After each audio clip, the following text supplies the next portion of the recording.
All right, here with Mike Kuhstos. So tell us a little bit about you and Mike Kuhstos 101. Yeah, been a resident of Streetsboro since I was born, so all my life. Yeah, Awesome. 50, almost 51 years, and I grew up here, and I've seen a lot of changes in the city in the time that I've been around. But yeah, it's home. It's home for me. Yeah, I don't plan on going anywhere. I'm pretty involved with a lot of different things in the community, and worked at the grocery store, Stop and Shop, and yeah, then eventually at Giant Eagle, for sure. many years and stuff, and now working for the city. So yeah. Awesome. So how did you get involved with the city? Yeah, so actually, let's back up a little bit. So yeah, working with the radio station WSTB Sure. through the high school, got involved with that. Did marketing and promotions with them. That kind of led to some opportunities with Belkin Productions and the Okay. Live Nation people, Yeah, and which then got me into the events and entertainment sure. field. And yeah, so that kind of led to my position now with Streetsboro. Awesome. And were you in charge at WSTB for like promotions with So I was a I was with a promotions director. Yeah, Spring Mosh at the yeah, time? yep, I yep. thought I remembered So that V back Rock, in the the V day. Rock days of Yeah. WSTV. So Awesome. yeah, that was a pretty exciting time. And yeah, so after high school, I stayed on with V Rock, Okay. and like I said, we started doing ticket giveaways and Sure. a lot of different marketing and really pushing V Rock and the the music that we were playing at the time, heavy metal, Yeah. and so that yeah, then the Spring Mosh, Mushroom Head, Yeah. Streetsboro. Event back in '99 again led to to kind of what we're doing now. So. Awesome. And then you said you went to like Belkin Live Nation from Yeah, there and doing yeah. So I that. worked What? eight years with Belkin Awesome. at the Odeon Concert Club. And, Okay. yeah, I did a lot of stuff with them. Got to meet a lot of celebrities at the Sure. time, and but also worked a lot of events, the Rib Cook-Offs, the Taste of Cleveland festivals, Awesome. and like I said, worked at the Odeon and even at Blossom and just doing a lot of different things. Which I was in my 20s, so that was That's great. a Yeah. really cool time in my life to be able to make a lot of memories and Yeah. and make a lot of contacts and definitely get some experience. And that really like bodes well for what you're doing now. I mean, you get all Yeah, that for event sure. experience. Yeah, so it's really nice. It kind of has went full circle for me because yeah, so I live here in town, obviously, and Sure. and now I'm able to take pride in some of the events that we're doing and try to break some new ground, with things here in Streetsboro. That's great. What was the first thing that you did for the city? Do you The remember? Bicentennial, actually. Bicentennial. So Oh, yeah, really? so I was still working for Giant Eagle at the time, and Okay. I was approached by the mayor, for the 200th birthday of the city, the Sure. Bicentennial, and that was our one and done kind of thing, Yeah. and yeah, so the mayor had asked if I would be interested in being the chairperson for the Bicentennial, Okay. and I mean that was like, that's awesome, absolutely, but then it's like. And I said this a few times during that year too. Is just like whatever we're doing now, people are going to be talking about it in 50 years from now. Yeah. So Exactly. we have to make sure we got it right. Absolutely. So yeah, so that was the 200th birthday, 2022. We had the big birthday bash, we called it, Yeah. and we had a lot of mini events also throughout that year. But we did a pancake breakfast. We had the time capsule. Sure.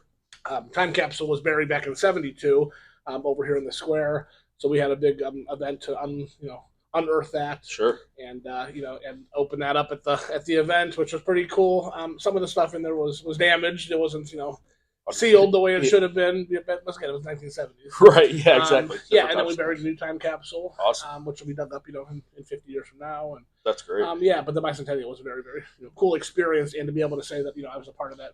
Was Yeah. awesome. And that turned out to be a great event throughout the city. I remember seeing. I mean, there were all the banners throughout the town. I mean, it really was a big deal and throughout the city, and you did a hell of a job to put it together because I'm sure it took a lot of work on your end to get everything rolling. It was a lot of pressure. I think I put more pressure on myself because, like I said, I was looking at articles and stuff that they did, 50 years ago. So then I'm like, oh my gosh, anything else that we do smaller, is cool at the time. But the Bicentennial was a big event that, again, in 50 years from now, they're going to look at exactly. what we did too. So That's really cool, and that leads back to what you also do now is in the Heritage Foundation. Yeah, yep. And what do you do with that? Yeah, so it's the Streetsboro Heritage Foundation and the Singletary House over there behind the tire source, Old Duffer over there. That's the oldest frame house in Streetsboro. Yeah. And it has been moved twice. It used to be up here at the square, and the Duffer family was able to save it when the Red Barn restaurant was getting built, which is over where Rita's is now. Yeah. And it got moved onto the Duffer property back in I think it was the middle '70s, and it was their home basically, and then. Fast forward to 2006, 2007, Walmart bought the property from the Deffers. Here's the historic house. Okay, now what are we going to do with it? I was not involved with it at the time. I knew of it. Sure. But yeah, so the Deffer family then was, took, along with the Heritage Foundation, which is basically the Historical Society, took up fundraising, and Walmart donated, I think, $60,000 to help save the house. That's great. And so now the house is on its permanent Sure. location over there behind Walmart. But yeah, so the Heritage Foundation is basically the Historical Society of Streetsboro. We have a small group that's involved with that, and it's been a challenge. I'll be honest, to keep the interest going about the house because Sure. it has been moved a couple of times too. Understandable. So that makes it a little tough because it's not on the original location. So it kind of exempts us from certain grants and that kind of thing. Gotcha. But I was approached around 2012 to be a part of the Heritage Foundation, Okay. and it's been pretty cool too because I try to run the history page on Facebook. Having been here, and my grandparents raised me, so they came here in the 50s. Okay. So I used to hear about things and stuff. My grandma used to save everything, so I've had newspaper clippings and all kinds of stuff. Oh, that's great. So, what appeared to be clutter at the time became really, really cool. So I was able to, unearth basically a lot of the older articles and pictures, and then that has kind of led to, like I said, the history page on Facebook, which residents are always reaching out to me. Hey, I got a box of this. I got a box of that. And for me, it's really cool to see that. Sure. Yeah, you see all the stuff from the past, and it's not all historical stuff from like the 1800s or whatever. It's sometimes what the city looked like in 1970, and the different businesses were here in the 80s and 90s, and where things were, and it's cool to hear. You see some of the comments, and people are like, "No, this was here, that was there," and then it's just really cool to a way to engage the city and. Almost like you're the town historian, really. Like you give us all our information here to be able to do I enjoy doing it. And I'll be honest, I grew up here, so I thought I knew everything about the city, and it opened some doors for me. I picture the town with horses and buggies and a lot of different things, and that have changed here in town. And I try to, also keep up with the pictures of what's changing now, too, because even like when the high school was going in, I took a lot of video and pictures of that area before the high school was built. So that'll be cool to look at. Exactly. When people don't remember that it used to be down in Ann Lane. Yeah. So it's been very, very cool. That's really cool. If you could sit down and talk with someone from Streetsboro's past and history, who would it be? Let's see, living or either one, any in general. Probably maybe Betty Deffer. Betty Deffer, okay. Which she has passed on since. Roy Pierce was also an early settler. The Pierce Library was actually named after him. That a lot of those people, and it's also different for me because now when I go up to like the cemetery and stuff up here, a lot of those names jump out at me. That normally would not have really had any kind of I don't know, relation. But yeah, when I see those names now, and those are our historians. Yeah. And who made us what we are today here in the streets. The founders of the city, absolutely. Right? Like that's really cool. Like to be able to piece it from what it was to now, even now walking through, like you said, the cemeteries and seeing that. That's cool stuff. And what's nice is, with the internet and everything too, it helps to get it out there to the younger people too, and stuff. Because a lot of the original buildings that were up in the square are no longer there. Right. Compared to like some of the other smaller cities around us. So it's nice to be able to have the pictures of years gone by. Right, and that's the thing. I look around the city and see like how much everything has changed since we moved here when I was 4 or 5 years old. So I was really young. So and I just remember all the buildings through, like you said, through the square. Not a whole lot going on. Down towards 480, it's all built up now, and the city has grown tremendously in that time, and it's really cool to see the difference. And when I talked to Bob, he talked about the difference inside the schools too. Like what you saw then is a lot of farm kids that back in the 80s when he first started, a lot of farm kids and guys that just lived in little communities, and now it's very diverse and pretty awesome, and guys that are going to school for aeronautical engineering and stuff like that. And yeah, it's to see the city grow in that way. I think it's pretty. I kind of feel like the old guy now because, like I said, Yeah. I've seen a lot of the changes in my lifetime. I live over there off of Frost Road, and the whole one side of Frost Road, that was nothing but farmland, and and that entire area has been developed, or even up by where Walmart is and stuff too. That was where the old Duffer used to be up on the hill and stuff. I mean, to think, I mean, it happens so gradually, but at the same time kind of fast that you forget what it used to look like. Exactly, and that's why that page is important, because you get to see those things that you if you just drive by it, you see it's Blasiole. You didn't know it was a laundromat at one time, or whatever inside the city. I enjoy because a lot of the businesses like yourself too, and that business owners and stuff. When I'm able to drum up some history of the businesses, that always sparks a lot of interest too on Facebook and even with the residents too. That is really cool. Oh yeah, I remember this. I remember that. Yeah, and then I just sit back and kind of watch them and see the comments go. Oh yeah, and the blog starts. Yeah. Just the other day, we posted something about Smileys. Okay, yeah. And I think there's like 156, 200, people that reached out and commented. That's great. Like the littlest things. Yeah, that's awesome. It's part of our history, right? Sure. And everyone in the town that's grown up here, and you see the things change, and you get excited to see things that it isn't nostalgia, right? Yeah, like definitely. Nothing beats nostalgia. No, I mean, that's what we talk about with the taste, nothing beats nostalgia. And you've done a great job with renovating the Blasiole brand and the shop. So hopefully you're taking a lot of pictures too. I appreciate it. Yeah, we have been doing a lot of stuff. It is important, and it's important for me because we look back. I mean, we've been here for 33 years, and I asked Jack for some pictures and things from the early days, and there just wasn't a lot because you're working and you're trying to do it. So I put that in my mind where hey, we need to let's preserve our history. Like, we're a long-standing business in town. Let's really, when we look back from it 33 more years from now, what do we have to show for it, and the differences and the changes? So, and even before our interview, we were discussing how this used to be the laundromat. Yeah, exactly. Even simple stuff like that, I get those questions a lot of asked, well, what used to be here? What used to be there? Sure. So I try to keep like a timeline. Yeah. Also, for those kind of questions. That's impressive to be able to do all that stuff. So, like, what do you think the balance is? Like, you preserve the past, but you're also growing the future really with all the events and stuff. So what's that balance like for you? Yeah.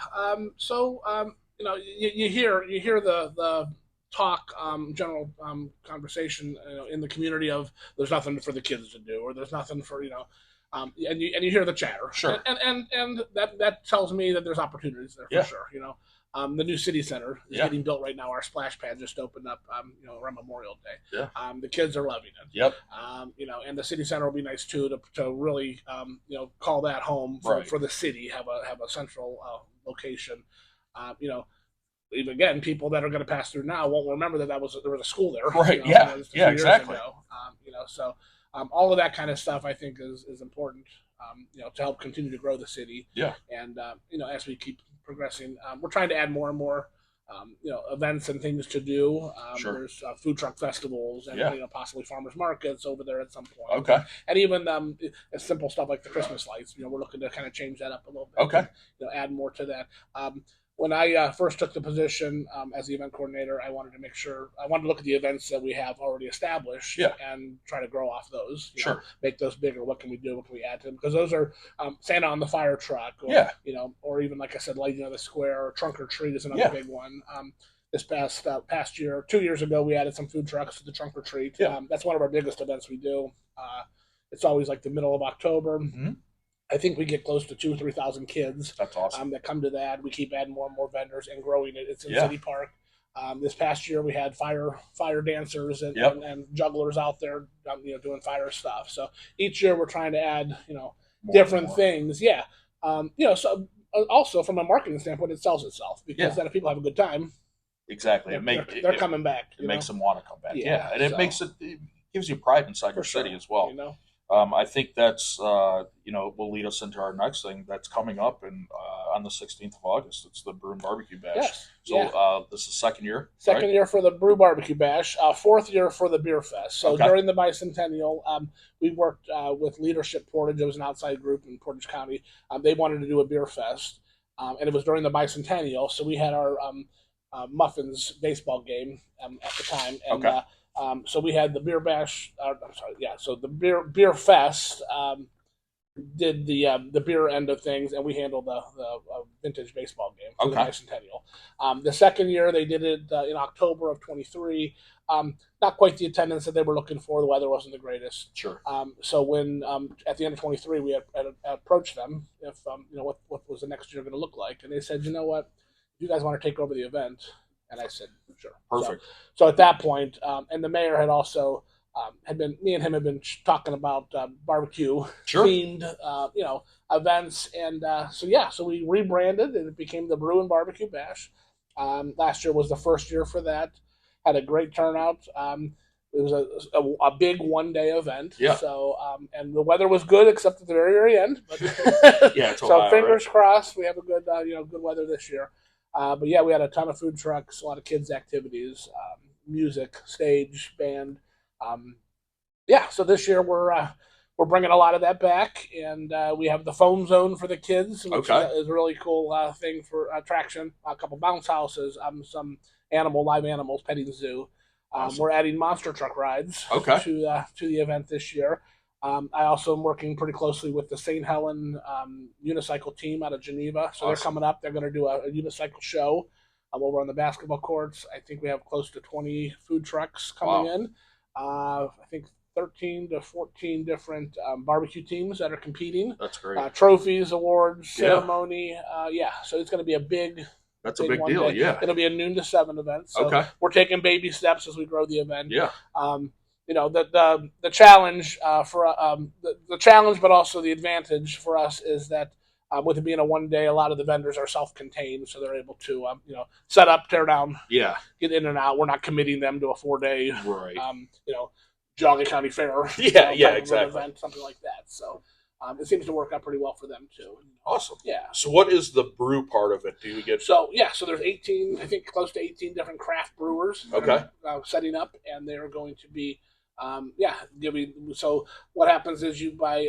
So the event itself is free for and that way we're not just targeting beer people. Sure. But then you can buy your beer tickets, and you can buy a bundle pass of tickets. Advanced ticket prices are cheaper now. You buy in advance, and you buy like a bundle of 15 tickets, and then you get a 4-ounce souvenir glass. Awesome. You go to each brewer, drop your ticket in, get your sample, and there'll be a lot of different varieties of stuff. Where can you get those tickets? So you can get them online. We have a Facebook page for the Brew Bash. There's links on there. And then also through the city website. And we'll make sure we link that in here as well. Sure. Yeah. What are you most excited about for this year's Barbecue Bash? I think there's some of the newer barbecue that are coming out.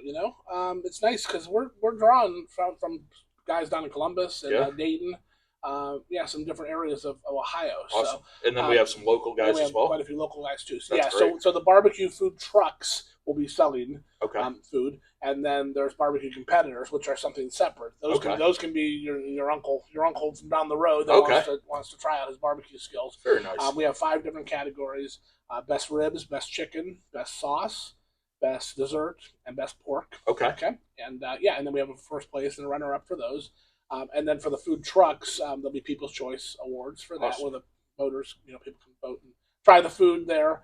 We have a judge panel that'll be, doing the barbecue competition. Cool. And, we're excited. That's pretty exciting. What has been your favorite event that you've put on so far in your?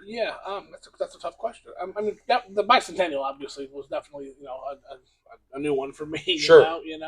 That was a 2-day. That was a 2-day event. Yeah.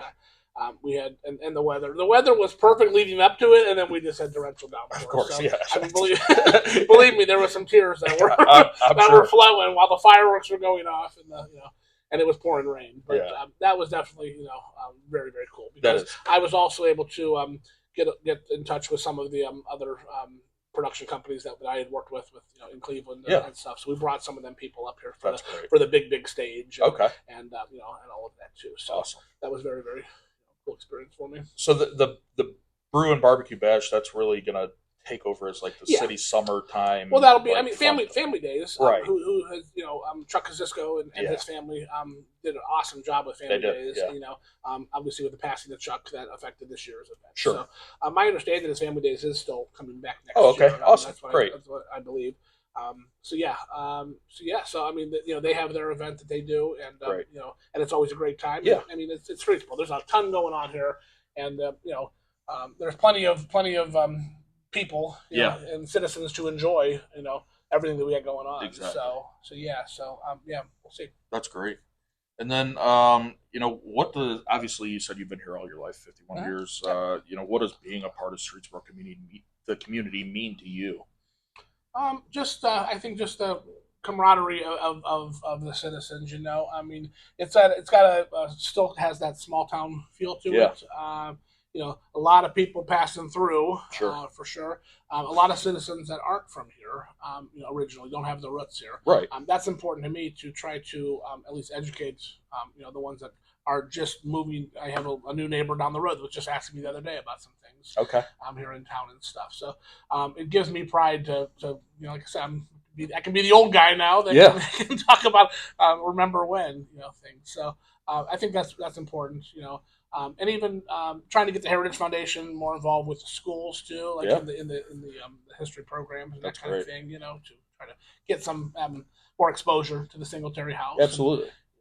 Yeah, that's a huge part of our I mean, that is our history. It is. Yeah. So it should be a part of if it can be. Yeah, in fact, that's the oldest frame house in Streetsboro, and that was built in 1828. Wow. So we talk about the Bicentennial, but it's 2025 now. So in 3 years, that will be the Bicentennial for that house. That's wild. So we may be having a second 200th birthday celebration in a couple of years. That'd be great. So when you're walking through an event that you planned, and you see people laughing, connecting, having fun, what goes through your mind in those moments? All the hard work you put into it. Yeah. Sometimes the event itself is the easy part. Yeah. It really is. All the lead up to it, and there's a lot because as soon as the event's over, you're already planning out next year's, event, and you're doing a lot of takeaways too. What worked, what didn't work. Right.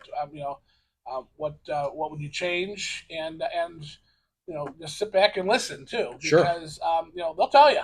Yeah, All you exactly. gotta do is jump on Facebook, and you're gonna hear the highs and lows of things. Now you can't necessarily react to all of that. Sure.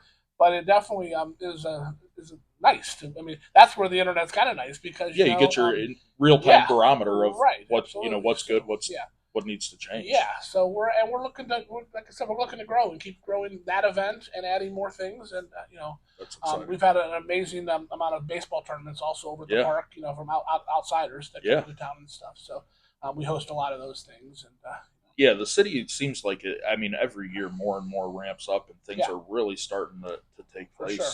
And it's exciting to see as someone that grew up here and owns a business here and sees the city evolve and add more things and listen to the people and say, hey, what do you want? And then do our best. You guys do your best to give it to the people, and I think that's important for the city to be able to do that. So have you ever had an funny or unexpected moment that no one knew about at one of these events that ever happened? Like anything? I mean, obviously we had the Spring Mosh thing back in the day. That was probably one of your first events, right?